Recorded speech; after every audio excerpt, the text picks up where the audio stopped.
Perkara yang berkaitan dengan mistik, misteri seram sampai sekarang masih ramai meminati. Buktinya, terdapat pelbagai drama, filem bergenre seram atau acara reality show tentang penampakan atau berkunjung ke tempat yang dikatakan berhantu masih ramai lagi mengikutinya. Jadi jangan hairan kalau permainan memanggil hantu ramai lagi yang mencubanya. Jadi kali ini Fakta Horor akan membahaskan 5 permainan memanggil hantu yang terkenal.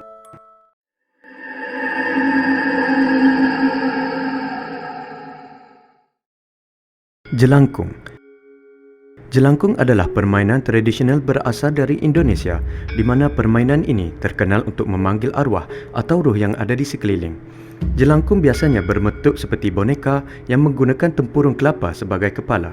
Boneka ini juga diberikan pakaian dan alat tulis sebagai media untuk berkomunikasi dengan roh. Terdapat beberapa mentera yang digunakan untuk memulakan permainan dan salah satu menteranya adalah Jelangkung, jelangkung. Di sini ada pesta kecil-kecilan. Datang tak dijemput, pulang tak diantar. Ouija-board. Ouija-board di Eropah terkenal dan seakan permainan Spirit of the Coin. Permainan urban legend dibuat bertujuan untuk berkomunikasi dengan alam roh.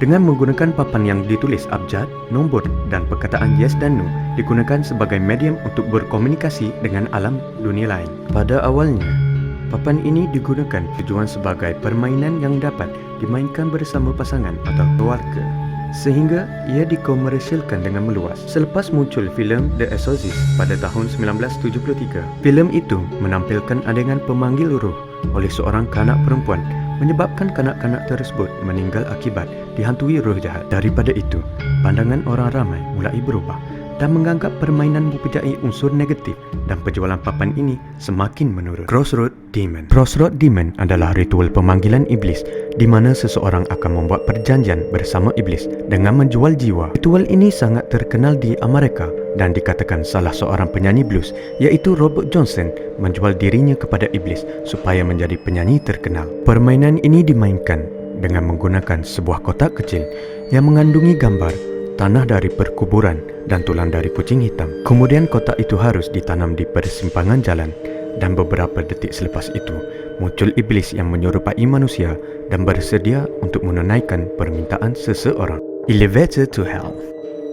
Permainan ini sangat popular pada tahun 2015 di negara ASEAN seperti Jepun, Korea dan sebagainya. Permainan ini adalah ritual untuk berkunjung ke alam gaib. Cara permainan mesti dijalankan di kawasan bangunan yang mempunyai 10 tingkat ke atas dan mempunyai lift. Selepas itu pemain perlu masuk ke dalam lift dari tingkat yang paling bawah bersendirian. Langkah seterusnya, pemain harus ke tingkat 2, 4, 6, 2 dan 10 secara berturutan.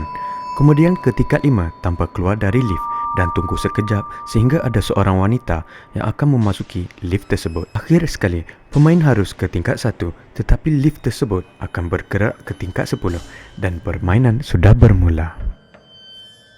Hide and Seek.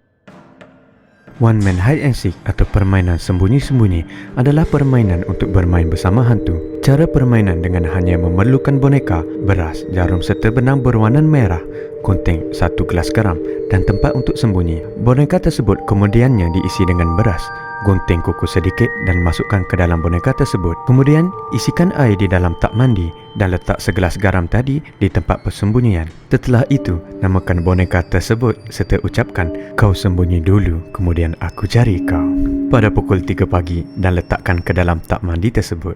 Seterusnya, hidupkan televisyen dan padam semua lampu dan terus ke tempat persembunyian. Masukkan air garam ke dalam mulut dan jangan menelannya. Kemudian pergi ke tak mandi tadi. Jika patung itu sudah tiada, bermakna permainan itu sudah dimulakan.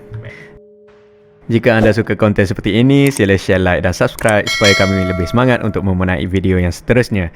Dan jika ada sebarang komen dan pendapat, sila muat di ruangan komen di bawah. Jumpa lagi guys. Assalamualaikum warahmatullahi wabarakatuh.